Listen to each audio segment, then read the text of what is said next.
also for helping throughout this webinar.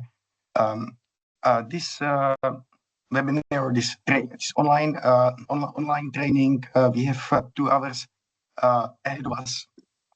It was organized by it is organized by people in need, like as part of the global efforts to make our operations, the work that we are doing in about 20 countries, more eco-friendly.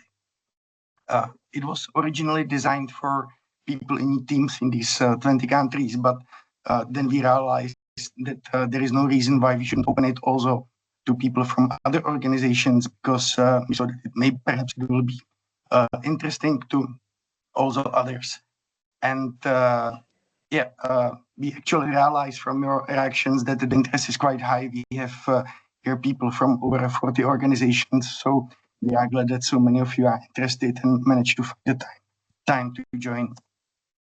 The training will last 2 hours in total, including Q&A, and we will have 4 training facilitators. One will be Anka, who did the introduction. The second will be me, then next Lilith and Lucie.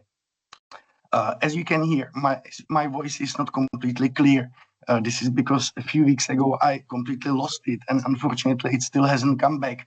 But I hope that it will stay at least reasonably strong enough for the next 2 hours, so that you can understand me well. If you haven't introduced yourself yet in the chat, please do so, just so that we know who is here, and perhaps it can also help us with any networking and see who's interested in this topic. So let's have a look into this training in a bit more greater detail. So first of all, who is this training for? It was primarily organized for anyone who wants to help their colleagues to organize their events in a more eco-friendly manner. So this is really for people who don't want the know-how just for themselves, but who would like to share it with their colleagues, with their teams or their organization. During this training, the training will not focus on me giving you lots of facts about what makes events eco-friendly or not eco-friendly. The training focuses much more on the methodology, on how you can facilitate a 2-hour workshop that is helping your colleagues to organize events in a more eco-friendly manner. Now, we understand that it's not enough maybe just to attend online training and then be able to deliver the workshop. So on top of this training, we will also send you step-by-step guide for workshop facilitators, and we will also send you the slides and the recording of the training. And we believe that these 3 resources that they should equip you, give you enough confidence to deliver the workshop that you will be learning about. You are most welcome to share the recordings of this webinar and also the guide and the slides that we will send you with your colleagues, and especially with those colleagues who might be interested in actually becoming the workshop facilitators. This training was prepared by me and by 2 colleagues from our logistic team. At the same time, we have piloted this training in several countries, so it also benefited from the feedback that we received from colleagues who actually acted as facilitators and who also participated in the workshop. So this is just briefly about the introduction of the training. And let's now look into perhaps the reasons why we are actually doing this training. Why do we focus, when we talk about greening efforts, why do we focus on events? Are they really so important?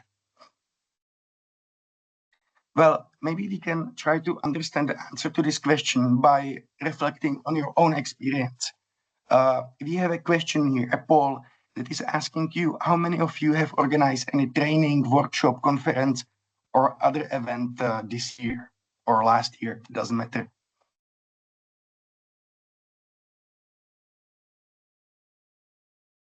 So if you can please tell us whether you organize any event either this year or last year. So the responses are coming. We've got already 30 people, and it seems like that the majority, at least for now, have already organized an event this year. Let's wait for a few more.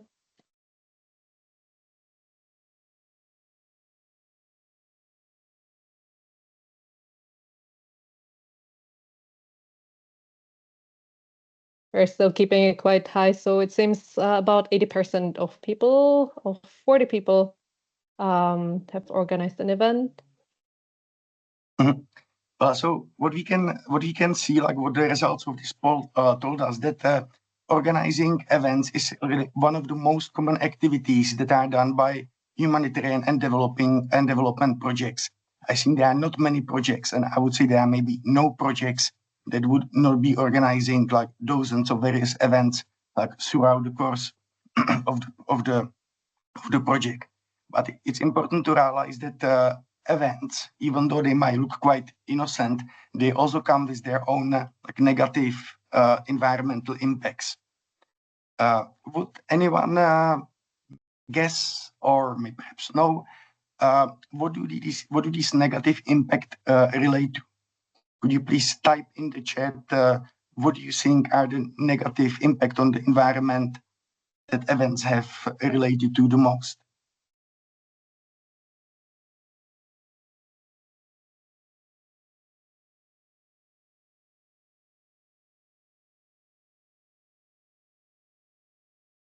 So we can see that travel is one factor, definitely. Waste. Yeah, waste. So it seems food waste. Again,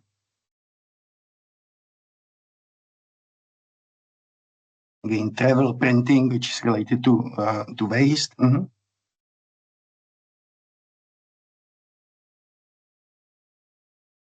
Yeah, I think that you managed to brainstorm it pretty well. In our understanding, the negative impact of events relate primarily to like four main sources or four main issues. First is the waste that events generate. The second negative footprint is related to food, not just the food waste, but also the environmental footprint of the food that is being served. Then transport, so that's related to like greenhouse gas emissions and air pollution, and then also use of energy. Events, depending on how they are organized, they can use either quite a lot of energy or less energy. So these four types of impacts is something that the workshop and the training and then your workshop, if you decide to organize it, will focus on. Now, the environmental impacts of events, they differ quite significantly depending on the type of the event. So many of you mentioned travel, and you are right, it tends to be like the most negative aspect when it comes to the environmental impact of events. But it depends a lot on the type of the events. Let's first look into the topic of travel with greater detail. If you are attending, for example, an international conference or training, the footprint of just one person attending the footprint can be several tons of CO2 emissions per person. Just as a comparison, this is the same carbon footprint as people in like low-income countries have in the course of several years. Yeah, so it means that the participation in a 3 days long event can emit the same amount of emissions as someone emits in, for example, 5 years of their life. So this shows us that the travel related to events can have a huge impact. But at the same time, if it is not international event, but if it's, for example, local event, what's quite interesting that I read some studies that took the effort to measure the environmental impact of like international and local events, and they concluded that actually when it comes to local events, food is actually or can be the main like the most negative aspect of the local events. It relates to the greenhouse gas emissions associated with producing the food. It relates to food waste, and it also relates to the various environmental impacts that derive from how the food is produced. So there is no like one universal answer regarding what is actually the biggest source of negative impact when it comes to events. It simply depends what kind of event are you organizing.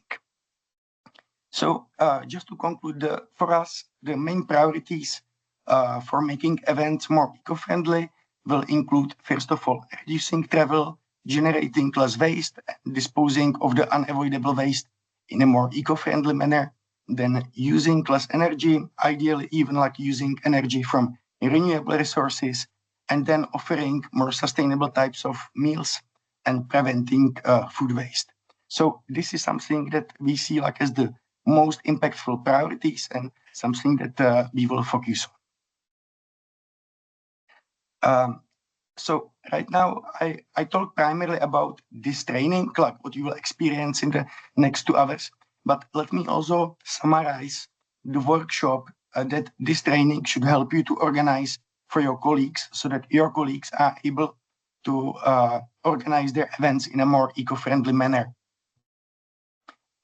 So this workshop will the workshop focus on these 4 priority areas that I just mentioned. We suggest that the workshop participants work in 4 groups so that always one group can work on each of these like 4 priorities, and people can take turns in their group work so that they explore in smaller groups like all the priorities. We also suggest that these groups are fairly small, like 3 to 4 people, so that really everyone can participate. Because from my experience, even when you have a larger groups, like for example 7, 9 people, then there are always some people who are perhaps less assertive. Maybe they are more shy.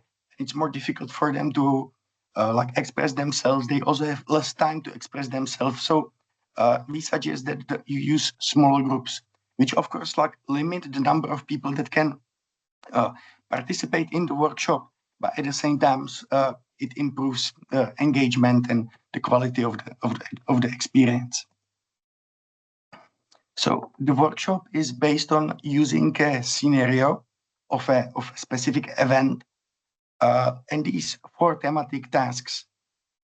During the workshop, the participants, they brainstorm, they share their experience, their knowledge regarding how they can mitigate some of these like 4 main negative impacts of events. So what it means is that the workshop is based like on the principle of adult learning that is kind of not assuming that adults are just like empty vessels into which we are pouring lots of knowledge, but it is recognizing that actually adults already know quite a lot.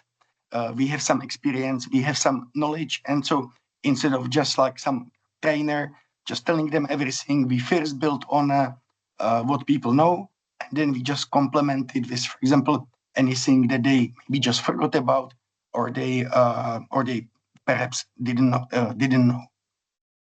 So this is just a summary of like how the workshop works.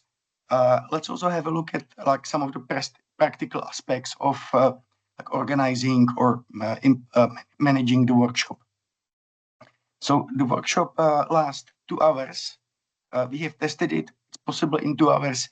At the same time, if you, for example, feel that perhaps you are maybe less experienced facilitator, or if, for example, you know that the colleagues that you will be, they will participate in the workshop, that they like to talk a lot, then just extend the duration, make it for example, 2.5 hours, just so that you are not pressed.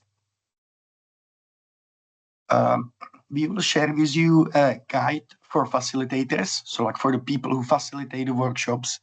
But at the same time, this guide was written for offline workshops. It means because it was originally intended for people in teams, and the assumption was that people who work in the same office will come together because they already work in the same office, and they will go through this workshop. At the same time, the workshop and the guidance can be very easily adapted to online settings. And during this online training, I will give you some like hints on how to run the workshop in an online context. The guidance for facilitators is very short. It has just 1.5 pages long.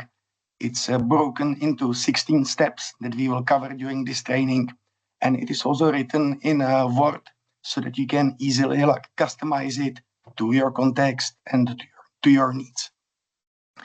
There are like handouts included in the guide. We very much encourage you to adjust them to your context, just so that it is like relevant to what your colleagues are experiencing. We kept the requirements for organizing the workshop really very minimal because we wanted to make sure that it could be organized even like with people that have, by organizations that have like perhaps very limited resources. So you need to have one facilitator. It is better to have more facilitators if you do it online, just so that you can divide people into breakout rooms. And if you do it physically, then it's good to have a bit larger room with 4 tables so that one table can be dedicated to transport, other to food, and so on. At the same time, if you do it online, it can be easily replaced with breakout rooms. Handouts can be either printed or they can be shared online, depending on what works better. There are not many handouts, so this workshop like produce very little waste. Now, as I mentioned, the workshop consists of 16 key steps. Most of them are very easy, they are not complicated, and I will do my best to explain them well. And at the same time, we will practice some of them in small groups. Look, what's important that these steps, they are not kind of something that would be completely like rigid, unflexible. We are not saying that these 16 steps, that's the only and best way how to organize such a workshop. We prepare the guidance in Word so that you can adjust it to your context, improve it, change it. Just simply make sure that you keep the purpose of the various steps the same, just so that like the entire workshop like holds its logic. Yeah, so as I mentioned, all the steps are described in the guide that we will share with you after this event.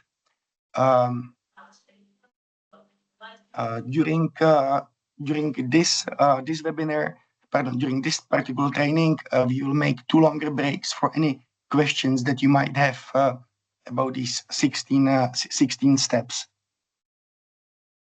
So this is the beginning, just like introduction to this training that we have right now, and also to the workshop that this training should help you to organize.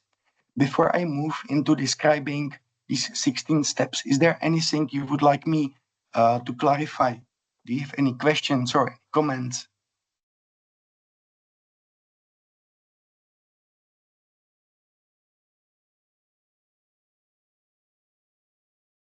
You can either write it in the chat or you can raise your hand as you prefer.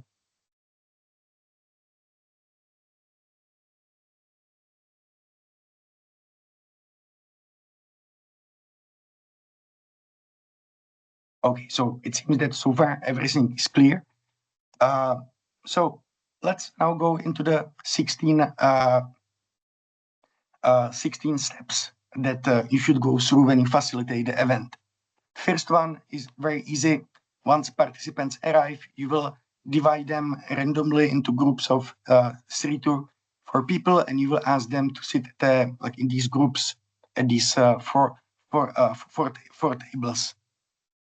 I would recommend that you divide people really randomly. So don't, so that, because if you, for example, put people from the logistics department to one table and then people from, I don't know, procurement department to other table, maybe that there will be less diversity in terms of opinions. So it's better if you mix participants. If you organize the workshop online, then just for now keep people in the same room. Second step, also very easy. Just welcome everyone. You explain the purpose of the workshop, that it's about helping participants how they can organize events in a way that has less negative impact on the natural environment. And then the open space for discussion, which can also serve as a good energizer regarding how can our events harm nature. So you can ask people to brainstorm. You can have a short discussion about what people suggest. Then once the purpose of the workshop and it's clear, and once people know why is it actually worth spending some time on it, then you should inform participants that the workshop is based on using scenarios. Here you have two options. You can either use a real event that ideally all the participants know. This can be, for example, if you are regularly organizing certain types of events, for example, any trainings, workshops, and so on, and you want the workshop to really focus on how to make such type of events more eco-friendly. Or it can be, for example, if you organize regular staff retreats and you want to kind of plan how it can be more eco-friendly next time. This has some advantages because people are able to imagine it. At the same time, often it's not easy to think of one event that everyone would really be familiar with, and it also risks that people will get too much muddled into the details of this particular event. It has simply some pros and cons. It's up to you to choose. The second option that also has some pros and cons is to use an imaginary event. And again, you can think of your own imaginary event, or you can use an event that is described in this handout, Mission Possible, making your workshop eco-friendly. There is a description of the event so that everyone works on the same event. Everyone should have the same understanding of the event, more or less, because everyone read the same description. In this step 3, if you decided to use this imaginary event, then provide this handout that is included in the guide that we will send you, and let people read the handout and then ask for questions. Why we are recommending that you let people read the handout? Why don't we suggest that you explain it? Different people have different pace of, just comprehending of what we are sharing with them. Some people just maybe want to recheck, want to hear or read something twice. So if you ask people to read it, there is a higher likelihood that people will be able to understand the workshop really well. And this ability to understand this workshop and to imagine it in a more or less similar way, it's quite important then for the next steps. Then in the following parts of the workshop, you will inevitably have to use some terms that some people might be familiar with and other people might not be 100% familiar with. These are the 4 terms that are listed here on the slide. And look, we don't expect that you would give a detailed scientific explanation of all these 4 terms, but at the same time, at least in 1 or 2 sentences, be able to explain what these terms are actually about. The guide includes explanation of these 4 terms, and at the same time, it includes links to some brief videos or other resources that are describing these terms in a little bit in greater detail, also the connection between these terms. So it can help you just be confident that you will be able to give at least the most basic introduction to these 4 terms. Since we will be using these four terms also in the rest of this training, I will also explain them to you the same way how the guide is explaining them. So climate change, it's about long-term shifts in the Earth's weather patterns that are caused by human activities and also natural processes. And the effects of climate change include rising temperatures and changes in precipitation. Such a short description is usually enough for people to then know what actually we are talking about. Then greenhouse gas emissions, they refer to greenhouse gases such as carbon dioxide or methane that are being released into Earth's atmosphere, and in the atmosphere they are trapping heat, they are warming the planet, and they lead to climate change. Again, fairly simple explanation should be sufficient. When you talk about global warming, you can say that it refers to an increase in the temperature of Earth's atmosphere and oceans, and that this is caused primarily by greenhouse gas emissions. And when you talk about carbon footprint, you can just say that it refers to the total amount of greenhouse gas emissions that are emitted due to the activities of an individual or an organization or a company or entire country or even like of a certain industry. It's basically a measure of like how much are the actions of the company or individual or organizations or of an event contributing to climate change. So all these explanations are included in the guide.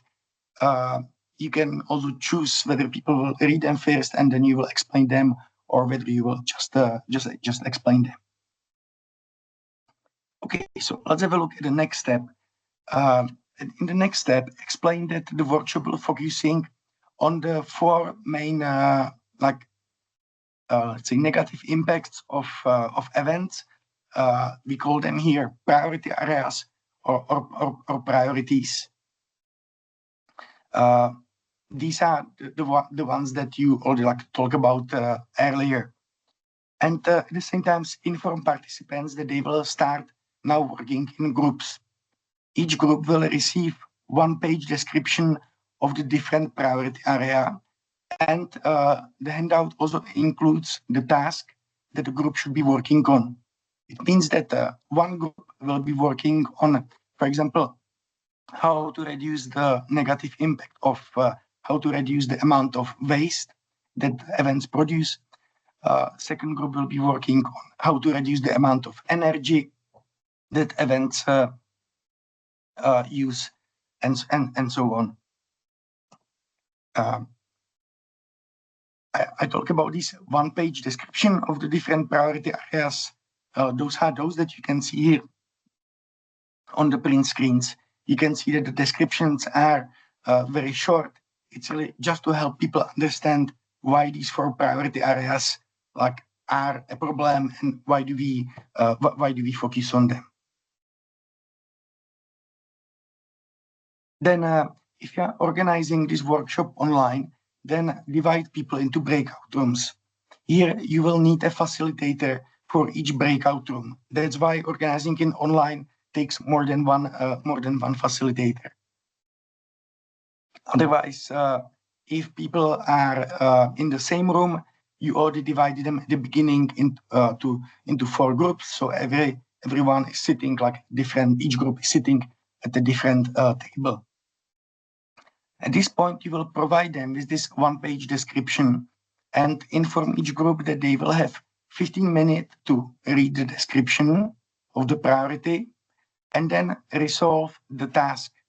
And the task is always that they are supposed to brainstorm the most relevant, ideally also the most effective measures that they can take in order to reduce the given negative impact, the one that they are working on. So if, for example, the first group is working on how to reduce the amount of energy that is used during events, then their task will be to brainstorm various measures that they believe that are feasible and that can help to reduce the amount of energy that the given event that we used, that we agreed on initially, is generating. You will also share with them this handout. We call it our environmental measures or our greening measures. They are divided into these four priority areas. So people always, when working on a given topic, they can write all the measures that they brainstormed into this handout. The advantage of writing everything into this one document is that by the end of the entire workshop, they will have one page where all the measures that they brainstormed are included. then once people start brainstorming, you can go around the groups and ask for clarifications. This is especially when it is a face-to-face workshop. If it is an online workshop and you manage to have like 4 facilitators, then you don't need to go around the rooms because simply each breakout room has its own facilitator. If you didn't manage to have 4 facilitators, then it's good if you can regularly visit the 4 groups and just to see whether they need any help. Encourage people to really focus on brainstorming like a wide range of different measures that are really like feasible and effective. Sometimes it happens that people, they get a bit muddled into like discussing one particular measure in a greater detail. It's not really the purpose of it at this given moment. It can be done later. This moment is really primarily about just considering all the options, all the different measures that we have. Then, so until now, the learning was based primarily on what the participants are proposing, right? So everything that someone knew and mentioned is written in the handout. But you might say, okay, but what about if there are some measures that are effective, but people don't know about them? There are two ways how to help people to learn perhaps something they forgot about or that they don't know. The first way is that you can provide them hints that are offering some clues that can help them like remember actually some measures that they forgot about. So these hints, they are, let me share them. Some of them are in the form of images, others are in a form of questions.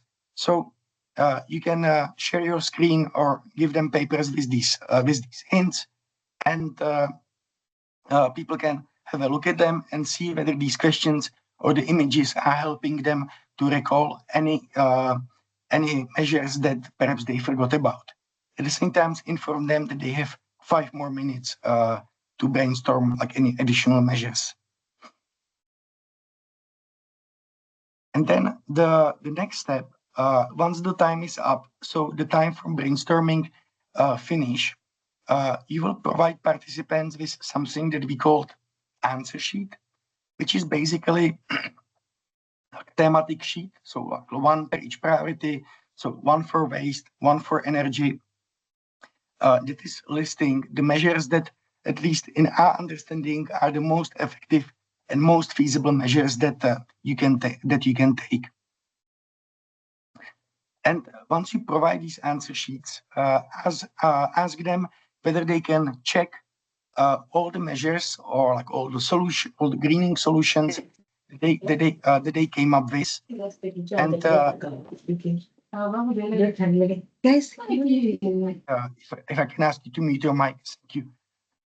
And at the same time, if they can highlight those measures that they have not thought about, it is possible that perhaps the participants came up with some measures that are not included in these answer sheets. So the answer sheets also have a space where participants can write there any measures that perhaps we didn't think of and the participants proposed them. So this kind of review of what people managed to brainstorm, what they perhaps like forgot about, it takes about a few minutes, up to 5 minutes, and it gives people like a full overview of the various measures that they can take. And what I like about this personally is that it is based on people coming up with their own ideas, people perhaps discussing the ideas that either they had or their colleagues had, and that it's coming from them, and only really any gaps are filled with what is coming from inside. I believe that this type of learning is like more effective. It also creates bigger ownership of whatever is proposed than if people just see some like list of measures in a slide or in some kind of guidance. So let's now take a break from theory about how things should be, and let's now try to practice these steps 5 to 9. let's imagine for a while that we are actually now the participants of the workshop, and that we will be divided into groups, and the task will be to brainstorm various measures. So what will happen shortly is that Hanka will divide you randomly into 4 groups. Each will focus on a different priority. So waste, transport, food, and energy. We will have 4 facilitators that I introduced the beginning of the call, and these facilitators, they will screen the description of the priority of the given topic that you are working on, and at the same time they will show the description of an imaginary workshop that you are supposed to organize, and you are supposed to organize it in a way that has a less negative impact on the natural environment. And then your task then will be to propose what you believe are the most feasible and effective measures that would contribute to reducing the negative impact. So, for example, if your group is working on how to reduce the usage of energy related to like events, you will be brainstorming the different practical ways how you can ensure that this given event that we will show you is using less energy. So I mentioned that each group will have a facilitator. This facilitator will share the description of your priority and the imaginary event, and at the same time, this facilitator will facilitate like brainstorming of these various events. So, pardon, of these relevant measures that can be taken. You can write the measures either in the chat, or if you like, you can raise your hand and just explain them using your mic. You will have 20 minutes to brainstorm and to discuss the measures. So the time is relatively limited. So please really focus on just coming up with a variety of different measures.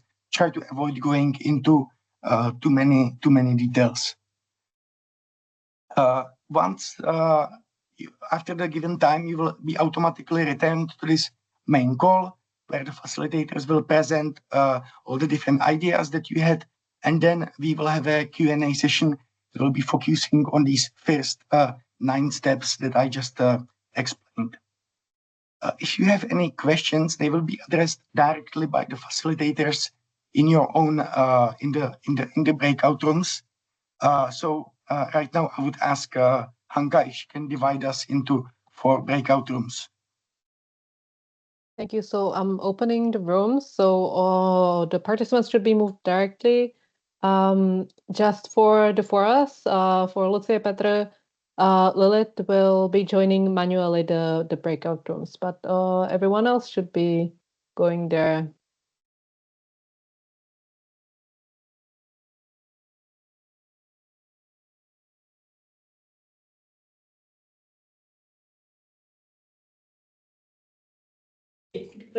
Guys, don't try. Because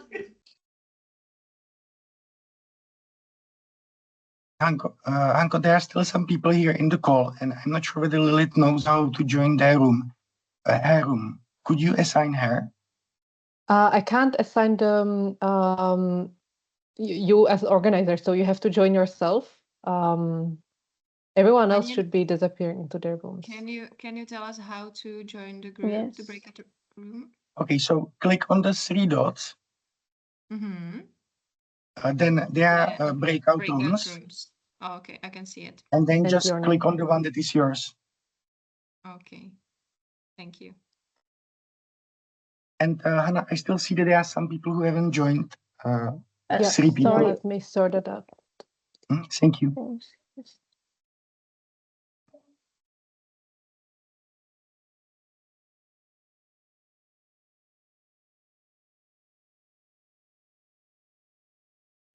It's still in the main group. So how to move to my group, and I don't know which group do I belong. You can join any room that you see. Please do. So how to join? Yes. Oh,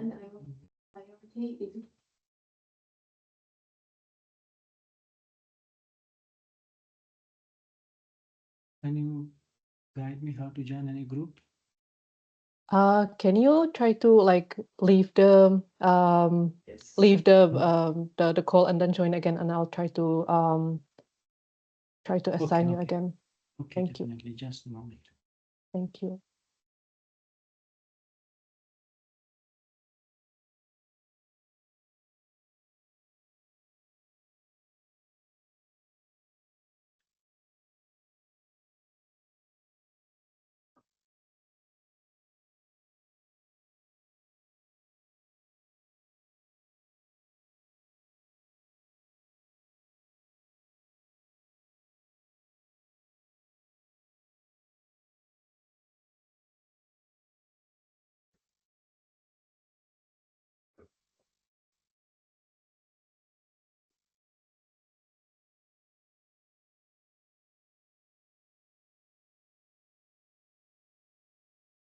So I joined back.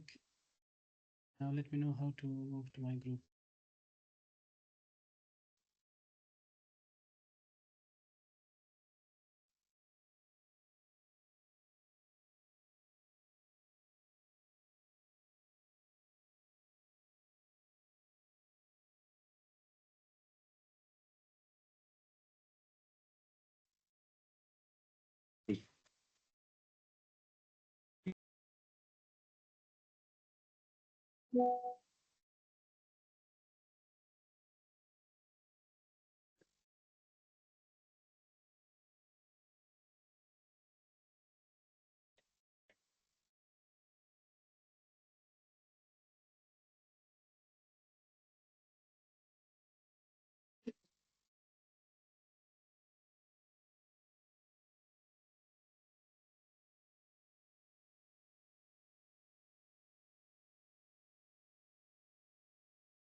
ماشي ماشي بس هي بداية ولا لا؟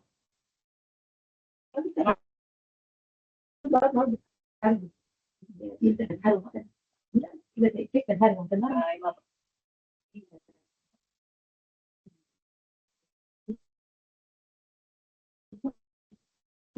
انت جايين تقدموا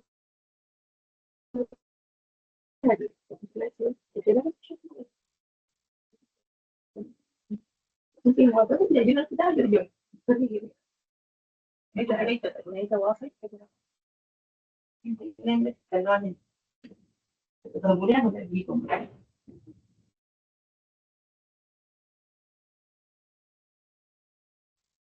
فقط الآخر كان صح كان لا جاب الصباح طبعا كانت في شهر وما ما نسيت اديها فيها مع الوقعة والبناء شو كذا اديها اكيد يا سالت الصباح نفسه متعليا كنت اشوف فيك عشان تسويها بيكون نايمين تخلص امشي في البريك انا كنت في الليل ورميت التعطيل كنت في التالي المكتب كنت التالي مكتب يعني يلا احنا ما عندنا حسابات عرفنا عندنا وجع العبيد واستسلام وانا راح حسبت الفيديو اي شيء انا ما عارفه الحاجات الشيء لقيت انا ما اعرف بس كده وليت نمر دي ممكن نفسنا على انا دايريه ناي كولاجين دي ممكن شيء لو يعني دولة كبيرة ولا تعمل كلمات ما هي هي وش هي شو الجافة هي دي الجافة طرطي في تعرف العمل زي الزيتون ده يعني بس لو زيت الزيتون كده خلاص امورها تصلح اكيد لا داخل اديها شوف الدلاوي بل هي طبعا في حالة فيهم هتفرق ولكن ده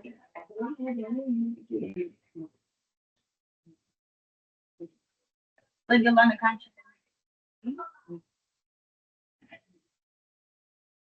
مش حكيت لك عملوا امبارح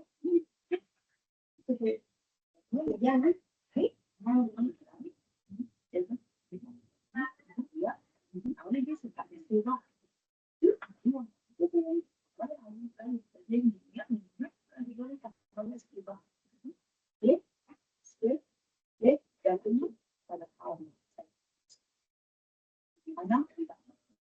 ساعي انه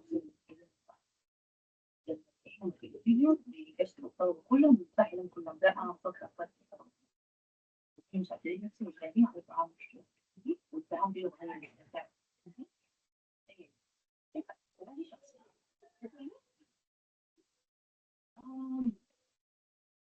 كان الاشتكوا من أسامي أيوه هنا ده برضه ليه عسكر كتير عسكر دي إحنا كان معانا كانت حاضرة كل ما بيحصل أي شيء إحنا رتبنا المادة لقيت المادة الحالة الأولى محاسبة فكيف اللي محاسبة شيء على لما نجد الأهمية الكلام بتاعها التسلسل الدرجات بتاعت الصوت الثانية دي أنا حسيت والله حد أنا حسيت أنا بدي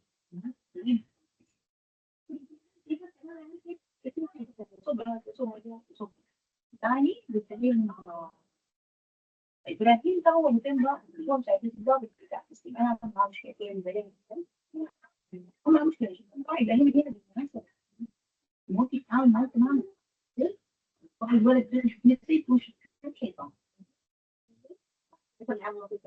نهائي انت عارفه هو ده ضد حتى حاجه نهائي في ده شكل بسيط انت عارفه كان انا عندي تحديدي فيه كنت مره لجأت له في حاليا مشكله مش ليه قعدنا السايبر نشوف الدنيا مرتين ثلاثه مرات في فتره مفيش بعد انت عارفه بتشوفني ماشيه والله سلام بجد الكتب انا سالت والله انا في حاجه بصوره كلام في نفس الوقت انا لانه بيجا انت عارفه اشوف العالم وليش والله انا ما حصل يعني بلاقي بهزر معاه انا اصلا ما يعني ما يعني نادي انه اصلا عمل انه حاضر نهائي مثل اشوف والله ما بطلب الا اكون غير قاعد ولا اي حاجه يجي يشوف عني والله سلام الله ما بدي يشوفني بيغير اتجاه ولا يقدر يعمل مشاكل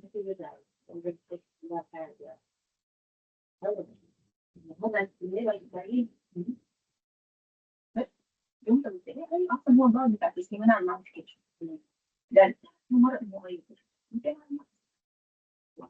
يقول لي قلت له عايز قلت له انت قلتوا انه الناس زي شكوي دي قدامي يا حاجه مكتوبه يا حاجه قلت له كده قلت له ما تسالني فجاه اعمل لي ساعه يقول لي فجاه كلام مثال اساءه شخصيه السيدات قلت له لي اساءت لي ولا بدي اللي كانت فيها لي اساءت لي انا شخصيا ما عندي دلائل هي كمان هناك شنو لا لو شدينا وانت ما بعرف لا بتكلم بعض كيف نستفيد ده التضامن الصحي للطلبه والدراسات المصريه وكيف حصل كلام زي حصل كل المستشفيين نزل في الجروب انه في فلان ما بديتوا درجات احنا اصلا بندفع التسليم في الدرايف انا عملت سكرين شوت من الدرايف انه كان ما في شيء ما في شغل في الدرايف بس في الجروب في كل حسب والتيم وغلطان أول مرة ثانية اكتسب هو فعلا أول مرة غلطان حتى لو غلطان يقدر يقدر أنت أصلا كده وهي بس أنت أصلا إيش ترضي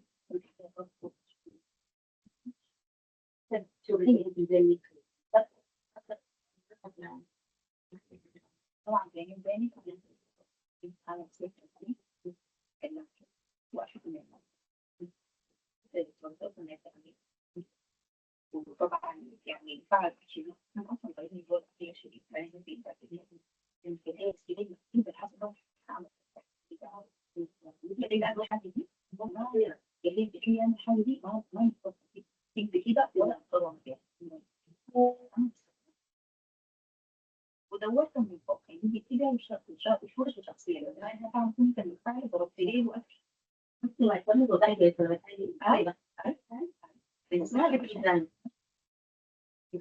وبعد ضغطي وانا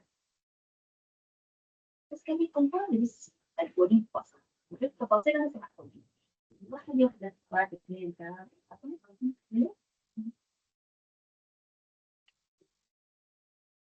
وانا اصلا ما موصلة اعود بعمل ما بتاعت اونلاين انه الناس مواد اونلاين وشنو يا استاذ دكتور قلت لها انا والله بحكي لك انا شغل كم شغل يعني انا مثلا ما موصلة شغل قلت لها هسه الجنس دي شو احنا فاضيين يومين الجنس دي متاخر كانت كل جماعه الجنس قاعد يقول لي يعني لو ما صفيت المبينات دي هحطها في غير ايوه قلت له ده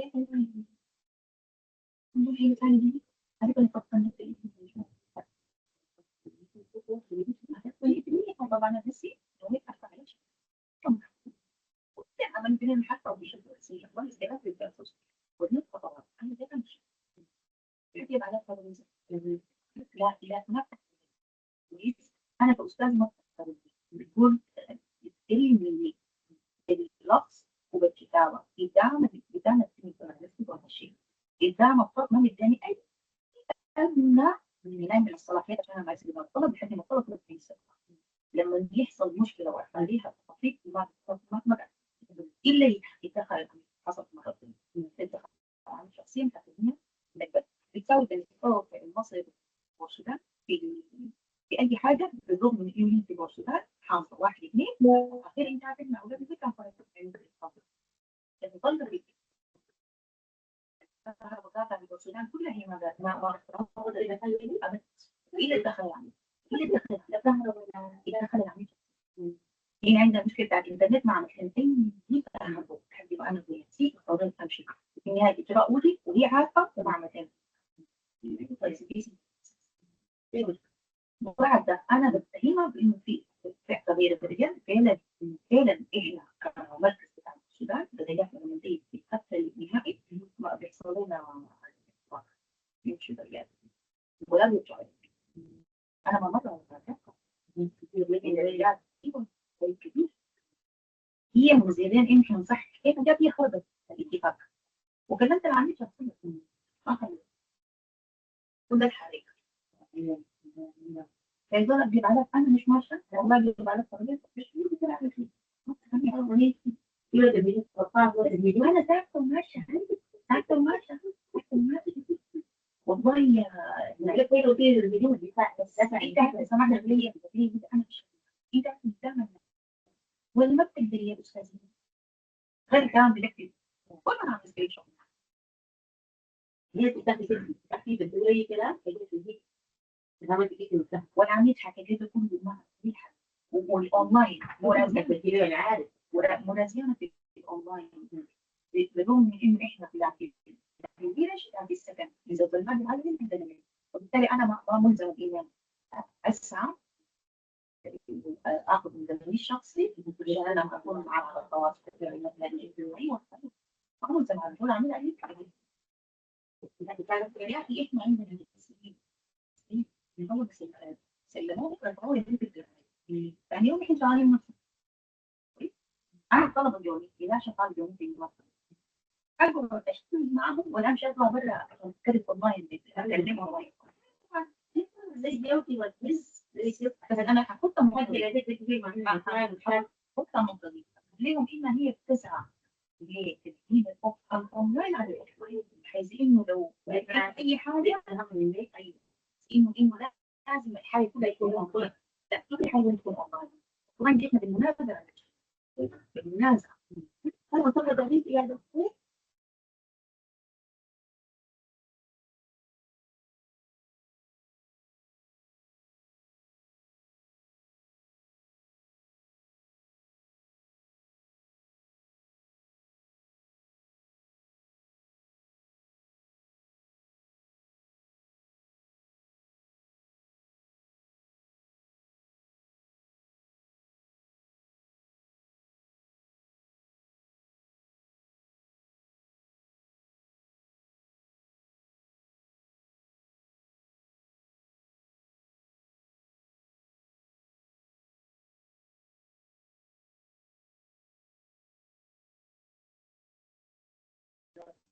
رسم في انا من قبل بشكل كده الإصابة العمل في مشروع المطاقة الموجودة حتى مو كده استراتيجي دي الاستراتيجية أنت كيف تكبر ولا عميد ده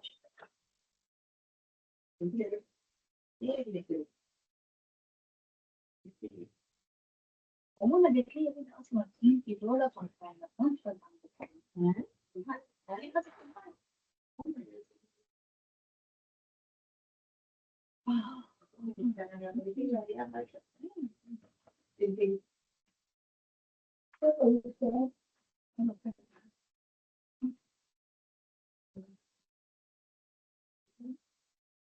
طبعا الطب دي تعليم ولا لا؟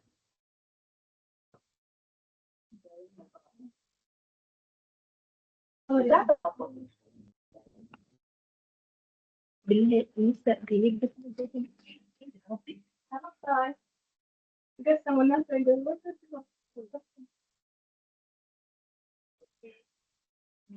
داير أقول لك يا ظهر أنا فيهم لنظارة حتى إنه كيف الصراحة أبد والله أنا عندي أصلا أوفر برزنتيشن عندي أنت عارفة أثر برجم بس من لا سبعة ما أثر لونه بني ولا أثر الكتب ثلاثة عن ثلاثة ما راح تقدر دي مشكلة ولكن الدم أنا ما أعرف عشان كده الأثر ما بدرس من جهة وجيت يعني المهم متقبل الموضوع لكن وشي ما ضد المبالغة ما في يعني ما في والله في بيكتب خلاص ضابط ممكن غاية تزيد كمان التأثير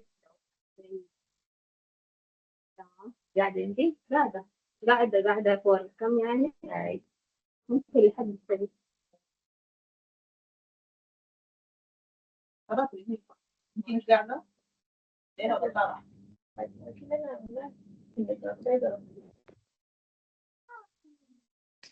ما دي معانا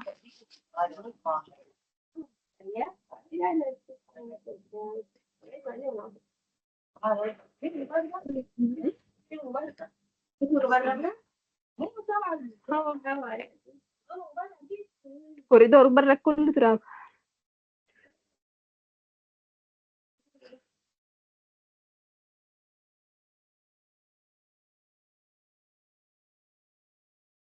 on hold مش وين.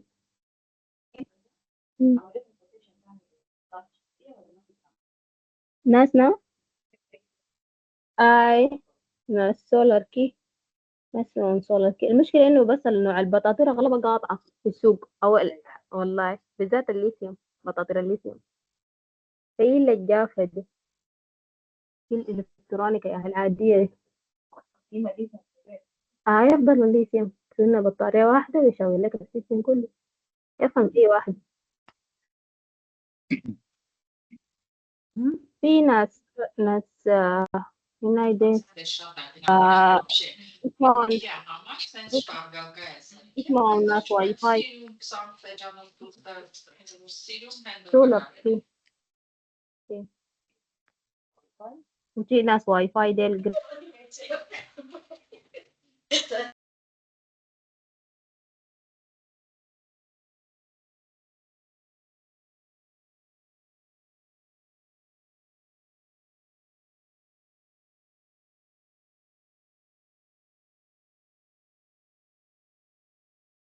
So it seems that people, almost everyone is back, or so let's just take a minute to make sure that really everyone is back, and I will start sharing my screen.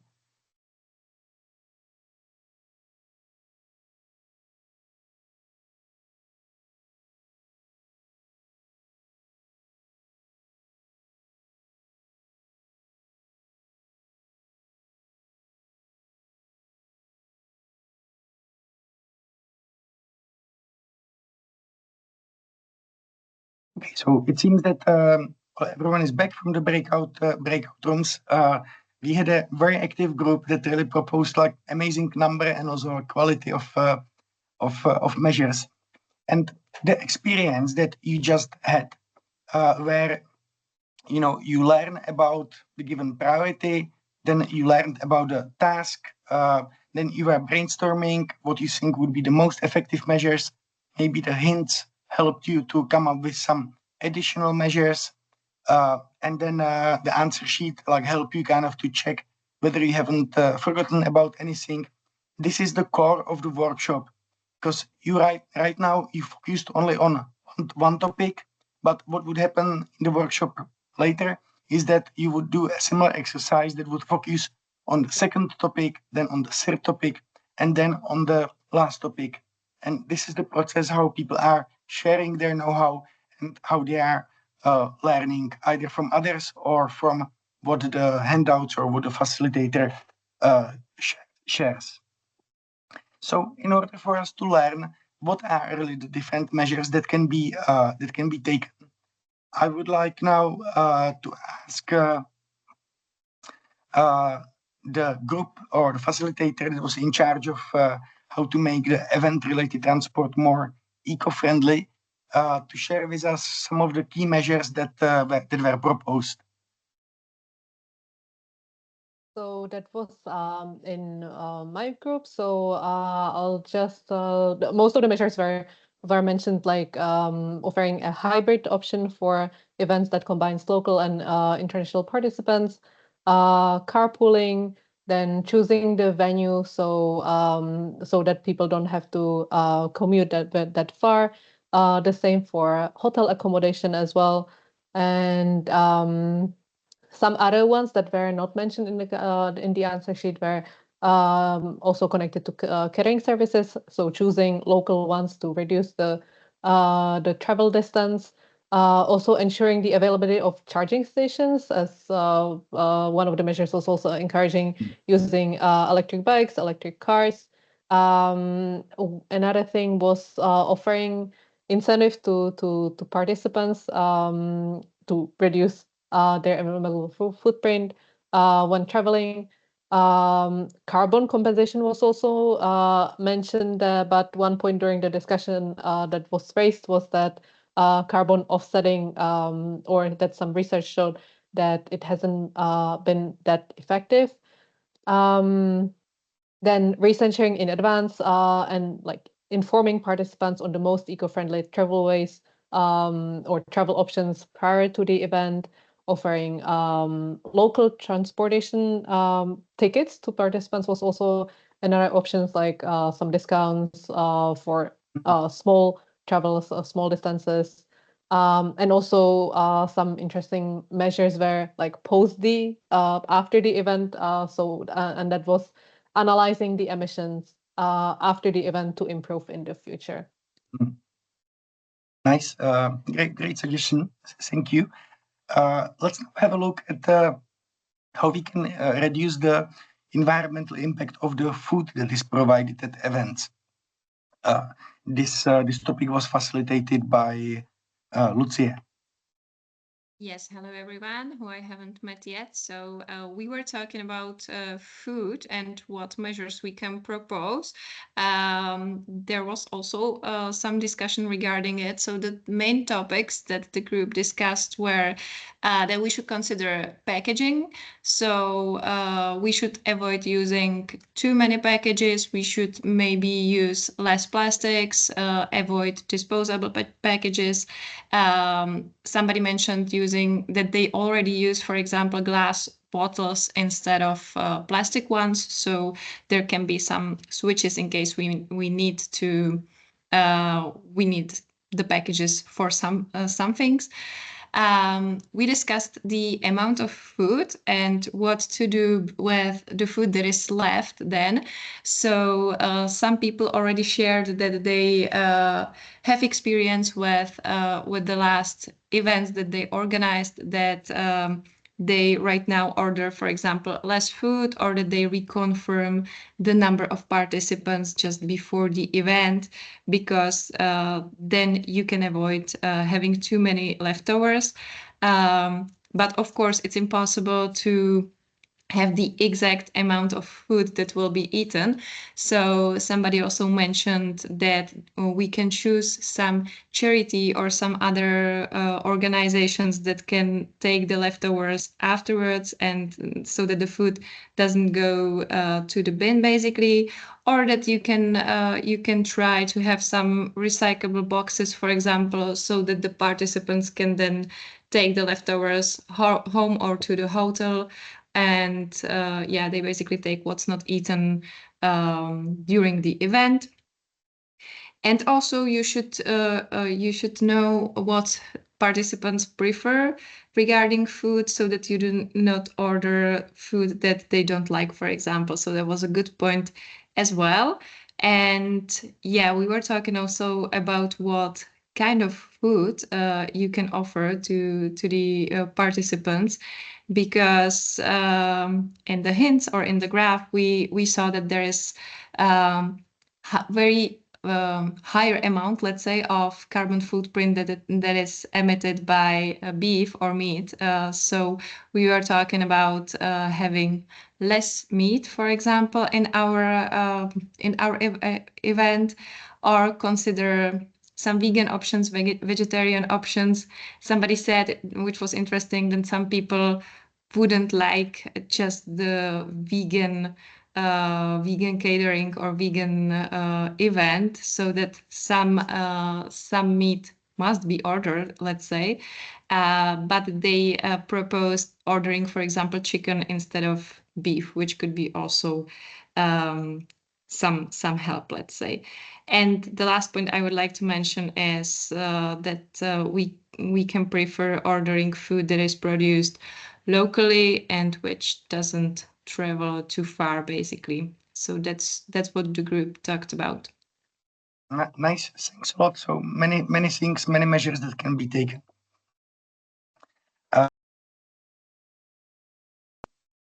Let's now have a look at the topic of waste, which is about two things, like how we can reduce the amount of waste that the event produce, and what we can do with the waste that simply like we haven't managed like to avoid producing. This topic was covered by a group that was facilitated by Lilith. Thanks, Peter. Our participants like mentioned more measures about the waste to make our workshop more environmentally friendly. And they mentioned to avoid using single-use plastic bottles and dishes instead of like reusable jugs, or we can use water dispensers about like water. They mentioned about also to not use plastic banners, or we can like use a digital versions of it, and also we can like share agenda or other things via email. To print both sides of the paper if it's possible. And mentioned also about like to not give the gifts to the participants if it's possible, and also about like having bins in the workshop venue to that participant can recycle paper, other things, and they mentioned other measures as well. Avoid lamination for name tags, and finding restaurants close to the venue that can provide like catering services and collect it back afterwards. And also about the traveling, to travel by bus or train instead of car, like about the participants and about the staffs when they come to the workshop. Yeah, I think thanks a lot, Lilith, and to all the members of your group. I think that the topic of waste is like a big space for creativity. There are many things that that can be done. So let's have a look at the last topic of energy, like how we can reduce the amount of energy that the event use. So here my group had really like a very wide range of ideas. Let me mention at least some of the key ones. So first of all, looking at what is the number of participants and what are the needs of the event, and then making sure that the venue that we choose is not unnecessarily large, because the amount of energy that is needed, for example, for heating or cooling, let's say mid-size room versus large room, is really quite different. So getting the venue of the right size is a fairly easy measure that can really help a lot. Then other measure related to what is actually consuming most energy during events, which is either cooling, so like AC, or heating. So if we have to use it, then perhaps making sure that AC is not running on too low temperature, or the heating is not set to too high temperature. Then preferring more eco-friendly venues, where you had a nice comment that was saying that, you know, often when we are booking venues, we are maybe a little bit in a rush. We just want to find something that is available and not too expensive. But if we manage to do at some point a little bit of preparedness, so that we pre-identify any venues that, for example, use renewable energy, that are like well insulated, that are using energy efficient light, and we simply like a kind of shortlist these venues, then it is easy for us to select them at the time when we like need to book a venue. Then there was also a nice idea to organize, at least for example, part of the event like outside, for example, in a garden, if the context allows it. Also using, preferring, for example, venues that have a well-lit rooms, maybe like with larger windows. I was sharing my experience when a few months ago I was in Yemen, and when we arrived to the training venue, there was a air conditioning running at 17 degrees, and two windows were partially open. So, you know, just making sure that really windows are properly closed when the AC, not only windows, but also, for example, doors, is also common issue. Then making sure that, for example, ACs are not like running unnecessarily. Maybe it would be enough just to switch on like fewer ACs Also very good point was using fans instead of ACs, because fans are consuming like 95% less energy than ACs. And then, of course, kind of checking whether we are not having unnecessarily too many lights switched on. So these were some of the ideas. And let's now try to use the experience that we had like in the past like half an hour or during the breakout rooms, and we would like to hear like your reflection on just what you went through during the breakout room, but also if you have any feedback or any questions regarding the steps 1 to 9. So if you have any questions, suggestions, or comments, Paul, go ahead. Yeah, thanks, Peter. I was wondering, had the groups who talked about food, talked about, okay, not all people would like to have vegetarian or vegan food. So my question is, how far do you think we should push it? Meaning, can you just decide, say, well, maybe you prefer to eat meat, but we do it in a sustainable way, so we serve vegetarian food only? Or do you say, no, if people would still like to have meat, then you should serve meat? So how much do you expect your participants to compromise on their habits? Can you play a role in pushing it a bit to make people more aware? What do you think? Yeah, I wouldn't mind like some like gentle pushes or like nudges, but I would avoid some like kind of big like top down measures. So let me maybe share with you my experience like from few contexts. So People in Need, the headquarters is based in the Czech Republic in Prague, and several years ago we had repeatedly discussions that already started even like much earlier whether all our catering in the Czech Republic should be vegetarian. And it really took like several years of discussions until we came to a point where, really the majority, which I would say maybe like 80% of people, they were saying, look, we have events with catering like only several times per year, or maybe, I don't know, once in a month or once in 2 months. And as long as the meal is tasty, it's not really like a big deal if it is vegetarian, even if I'm not vegetarian. So there wasn't like 100% consensus, but really the majority of people, they said that it's okay for them. And then when we started implementing the measure, what was really crucial was the quality of the food. Because sometimes, for example, we went to a venue, maybe to a hotel, that simply is not very good at cooking vegetarian meals. Czech cuisine is pretty much like meat-based. So I think those were experiences that kind of like discouraged, that there was some like there was some resentment. But then when we are choosing caterers, like when we really have a good choice of caterers, the quality of the food that we have during events is really good, and people appreciate just how tasty it is. So I would say that it's not just about like whether the food is vegetarian or not, but it's about like how tasty it is. And but this is context of Europe, which is maybe different than, for example, when I work in different African, for example, like African countries, where like main meal without meat is just it's not like considered like a good meal.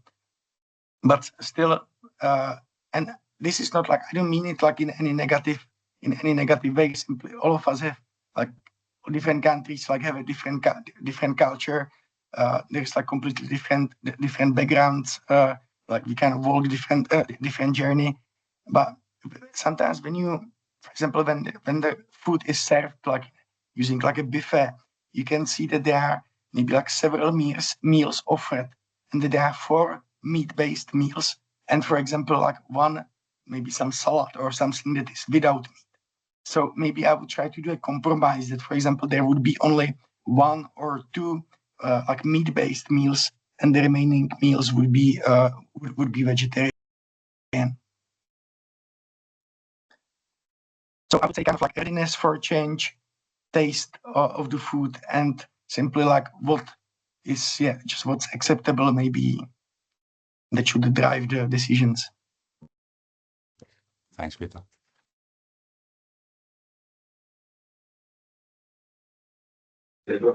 So about there was one point in the West group about giving gift and not giving gift. So in our country program in Nepal, what we do is like if we have to give gift, we give environment friendly, like a small pot of plants. So that is like contribution to the environment as well as without any plastics and anything. So that can, like if we have to give a gift, then that can also be a good idea.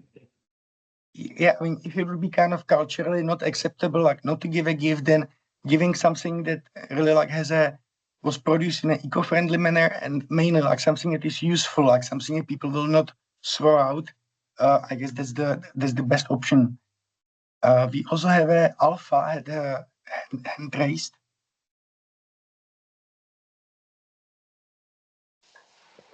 Oui, bonjour tout le monde. Je m'appelle Alpha. Peut-être avec le français, je pourrais mieux m'expliquer là-dessus. C'est bon? Let's. I don't know whether I would manage to comprehend everything, but do we have anyone who could help us with translation? Ok, d'accord. Yeah, Donc, I can translate. Ok, donc c'était juste par rapport aux suggestions. I will help to translate in English. We speak in Thank you. French. Thank you. Go ahead, Merci. Alpha.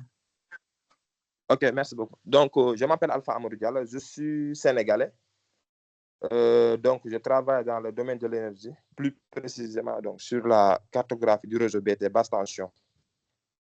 Donc, après avoir quand même vu les suggestions sur le transport, l'alimentation et autres, bon, j'aimerais aussi apporter une suggestion qui est trop fréquente au niveau du Sénégal, qui est la pollution maritime.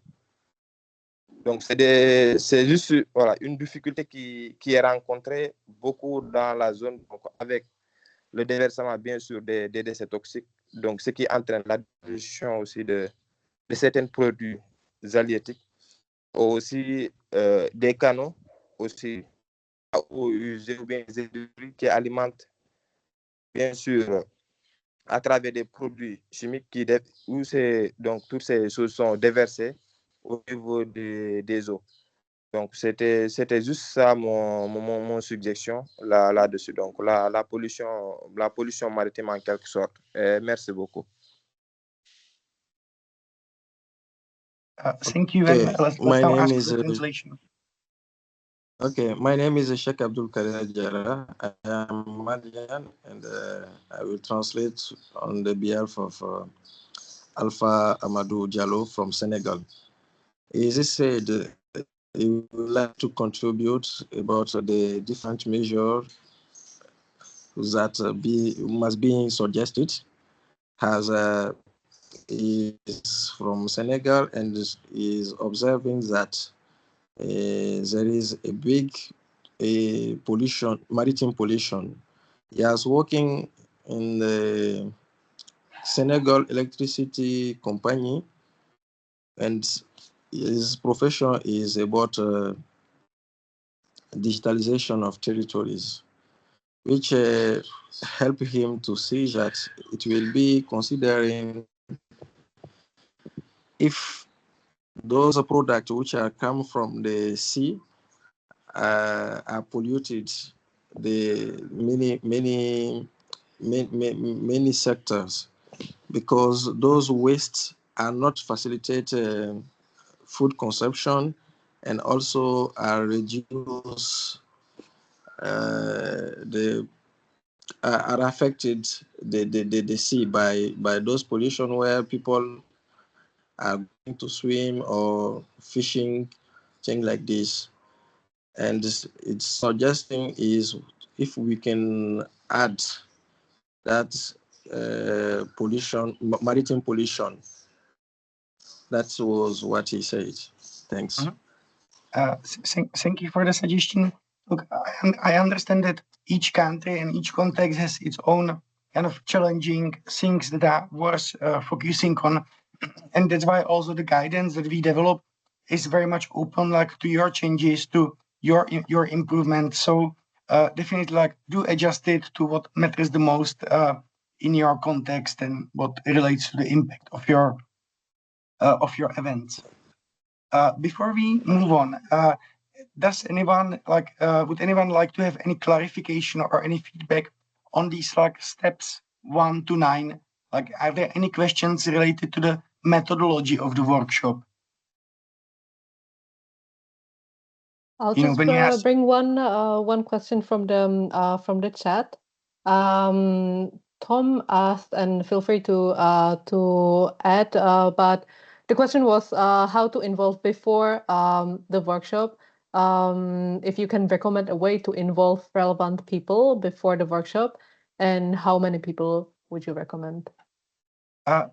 you mentioned which people, like how to The facilitators.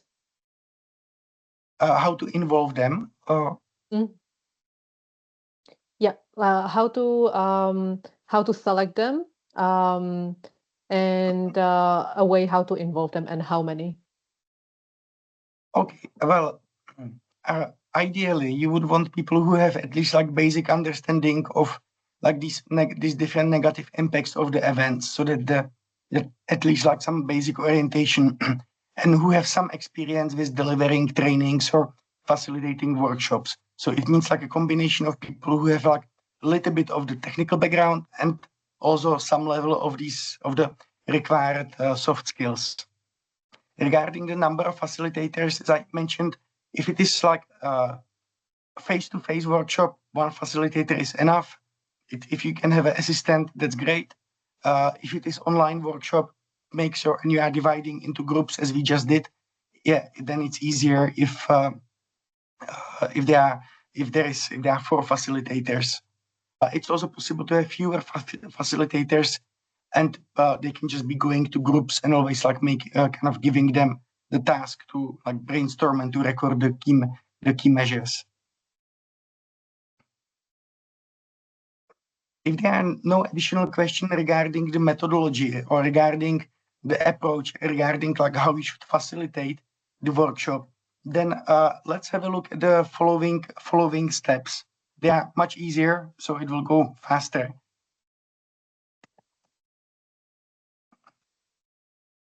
So once the participants will brainstorm like on the solutions to the first priority, as you just did, if you are doing a face-to-face workshop, you will ask them to move to the like another table.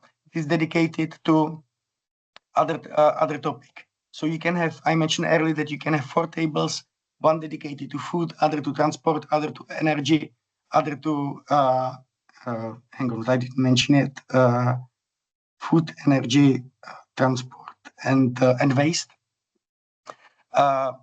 And so participants can just move to the next table. They can at least stretch a little bit, energize, and they basically start working on a similar task where, again, for a different priority, they are supposed to come up with the most effective and feasible solutions.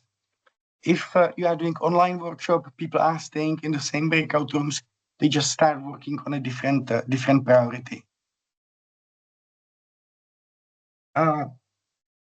Yeah, so most of the workshop is spent on this like brainstorming and discussions and reviews of what people brainstorm, whether they have forgotten about something.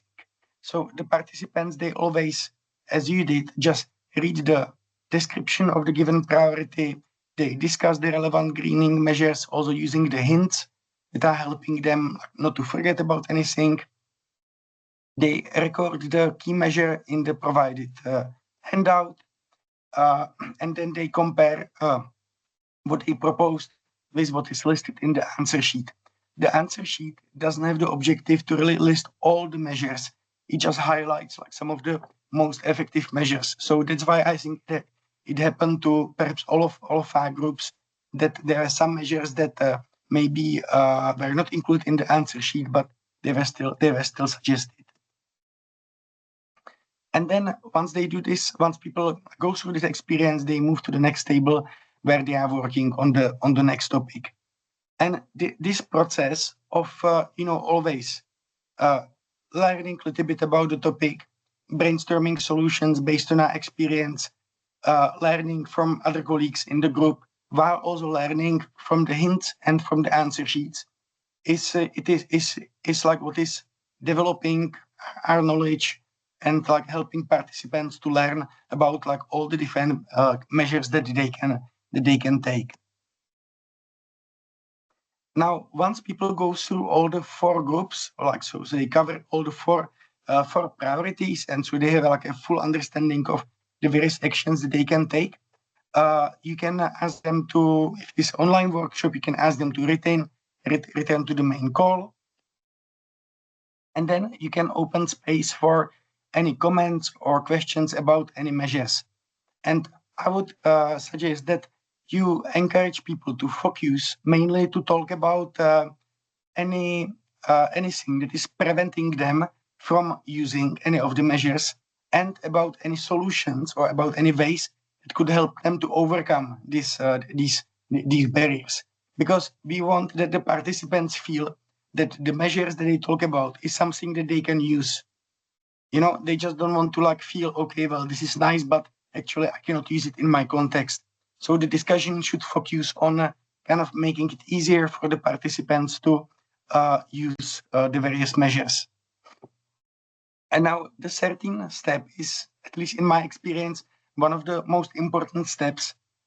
It's about ensuring that the participants not only know about what they might be doing or could be doing or should be doing, but that they actually use it. And there is a huge gap between us like knowing something and us using it. So that's why this step and the next task is asking each participant to take 5 minutes to reflect and to write down which are the measures that they would like to start using completely, or use them more often. Because likely the participants are already using some measures. Yeah. It's not like that they would always like keep windows open, the AC is on, and so on. But there will likely be some measures that they have not been using yet. And so we ask them to write in the provided sheet just what are the things that they really want to be doing. And what is also important is that sometimes it is not enough when the organizers of the events are trying to be eco-friendly.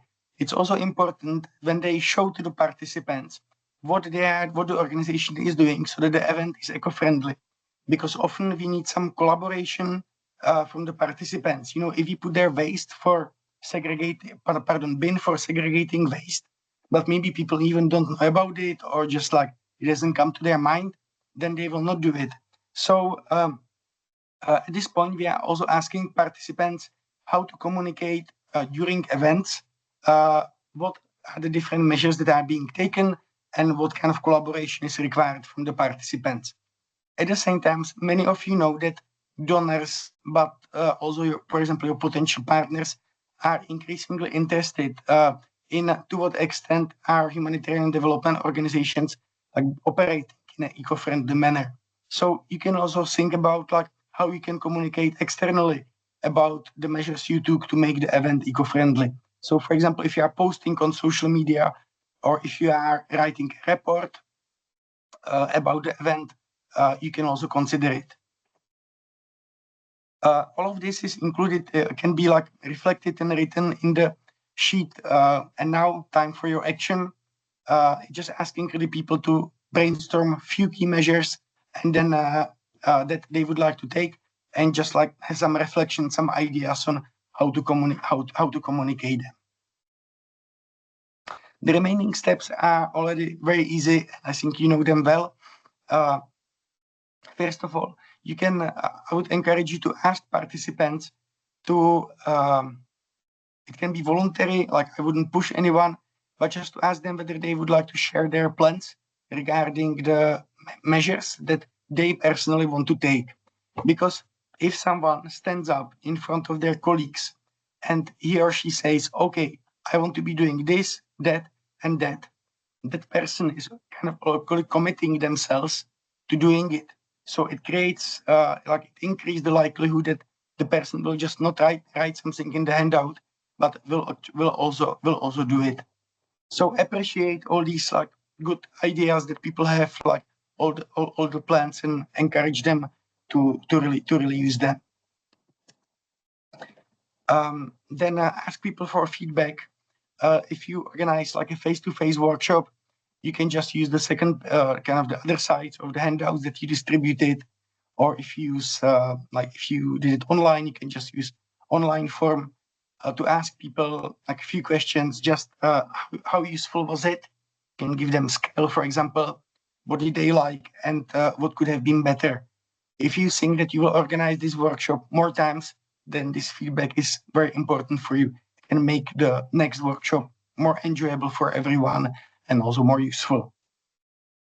And then it's just about thanking everyone and concluding the workshop. So these are the 16 steps that you can take to facilitate the workshops on how your colleagues or anyone else, for example, people from your partner organizations, can make events more eco-friendly. Now, what should actually these 16 steps bring? What is the effect we can realistically expect? First of all, people should be more attentive to the topic, like of the environmental impacts of their events. It should kind of be on their mind. They will learn something practical, like something that they can actually do. And most importantly, they should be leaving the workshop with specific kind of ideas or some internal commitments regarding what actions they want to take. And this is the most important part, because if people just like join the workshop, but it will have no effect on how they organize the events, then it was just a waste of time in some ways. Well, I think that maybe some of you might be saying, well, yeah, I mean, this impact on the individual level, that's nice, but is it really enough? Like, can we do more? And I think that not only that we can do more, but I think that we should be doing more. And therefore, I would recommend you to discuss with participants, but maybe also like with the management of your team or of your organization. How can you more like systematically ensure that the key measures are always follow up within the organization or within the team? So what you can do, you can make certain rules a policy. So it must happen that events must be organized in a certain way, of course, if the context allows it. You can also, if there are, for example, certain people who usually organize events, maybe people from the logistics team, you can agree with them on a checklist of what are the key mandatory measures. And also you can communicate them widely in your organization so that not only the organizers, but really everyone is expecting that this is how your events should be organized. And as I mentioned earlier, based on the input from one of the participants here, preparedness is really key. Because if you select, for example, more eco-friendly venues earlier, or if you figure out how to replace, single-use plastics or plastic bottles with reusables, if you simply like do all this preparedness before you are in a rush to like book a venue because there is not like much time left, it will be much easier just to always like reach out to the mapping and to like all the more eco-friendly solutions that you already like prepared in advance, and then use them. Let's now give I think we have at least 10 to 15 minutes for any questions or comments that you might have. I can see that Abdikarin raised hand, so please go ahead.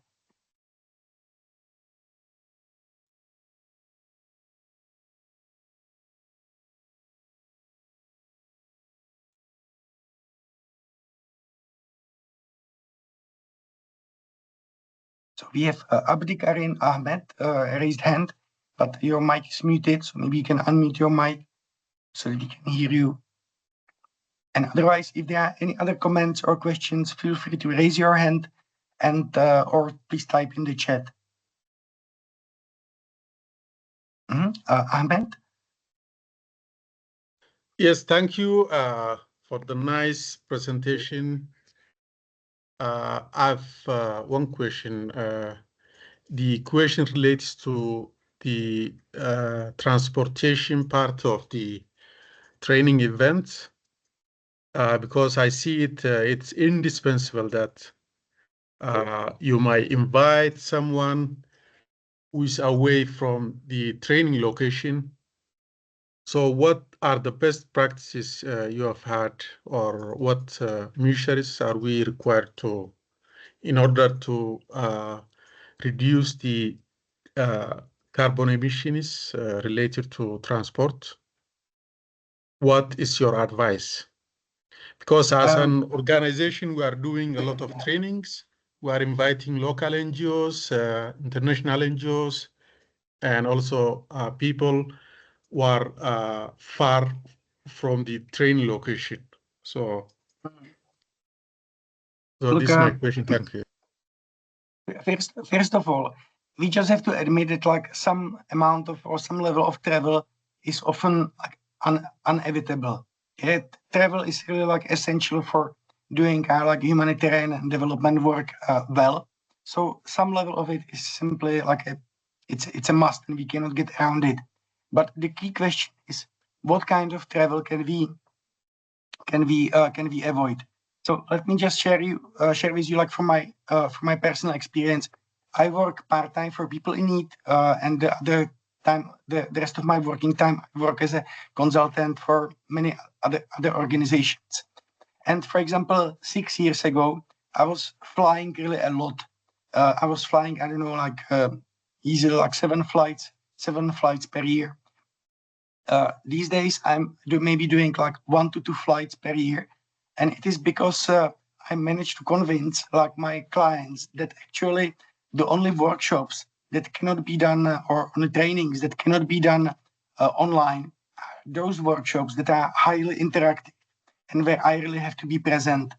But even some of the workshops that are interactive, I managed to do them remotely by, for example, like having local counterpart, where the local counterpart trainer was kind of doing the part that it's really good when you are there with the people, and I was doing like everything that could be done remotely, and it really helped with first of all reducing the travel, but also reducing the costs of the events.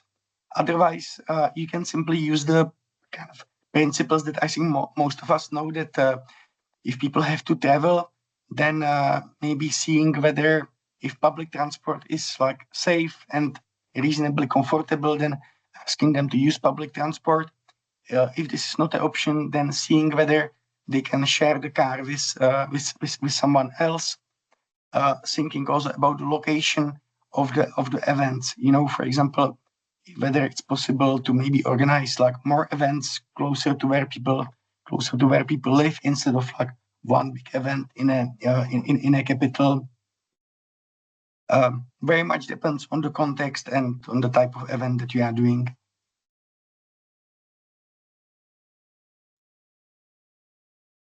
Are there any other questions or any comments, especially, for example, related to the methodology, like to the 16 steps that you would have to follow if you decide to facilitate such a training?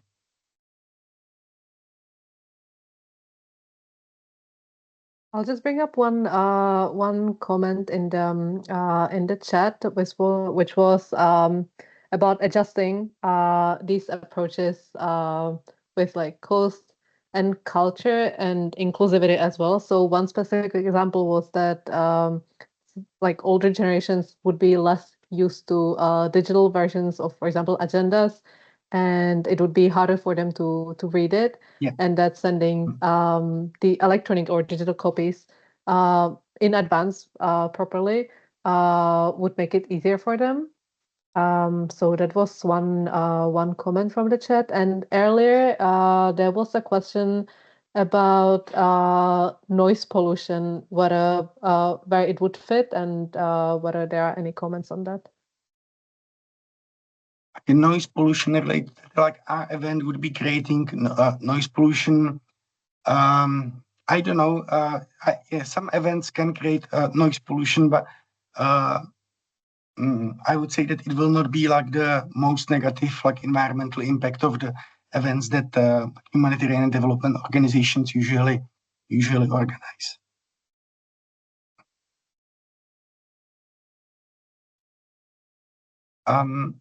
Perhaps we can still leave some space for some time for any questions or comments that you might want to write in the chat.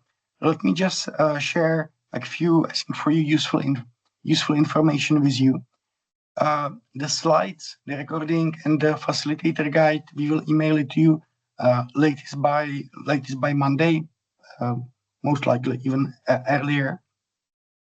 I also have an invitation for you. In a week time, we are doing a webinar on supporting partners, mainly local partner organization, in greening their operations. It is mainly suitable for organizations that are working with local partners and who would like to help them to operate in a more eco-friendly manner. We will be again offering like very practical step-by-step guidance, lessons from our experience from several countries, and also we prepared like a whole package of resources that you can use to support your partners. Using these resources can really like save you lots of time. You can register using this link. You can click on it once we send you the slides. And maybe the last point from my side, we would like to ask you for feedback on this training. This feedback will help us to make our next events more helpful. So if you can please click on the link in the chat and answer 3 very easy questions. Otherwise, while some people are providing feedback, I will still stay here for a few minutes in case you would have any questions either in the chat or you can still raise your hand.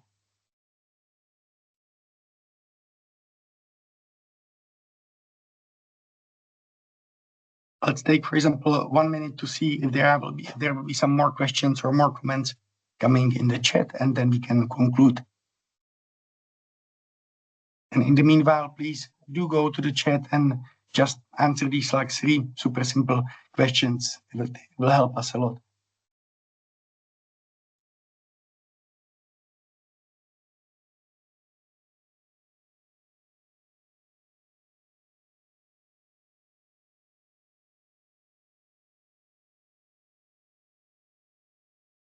Okay, so it seems that everything was fairly clear. So I would like to thank our facilitators, to Hannah, Lilith, and Lucia for helping us to prepare everything, to facilitate the breakout rooms, and also big thanks to you just for dedicating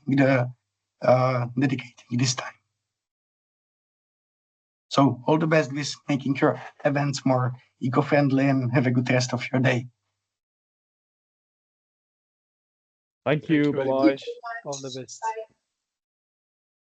Thank you. Thank you. Thank you. Bye-bye. I was enjoying the discussion. Thank you.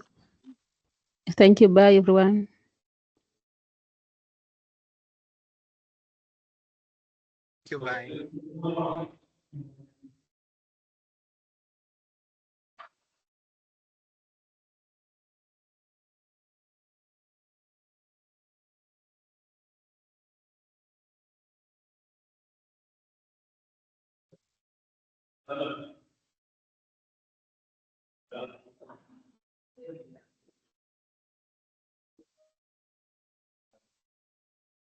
Bye.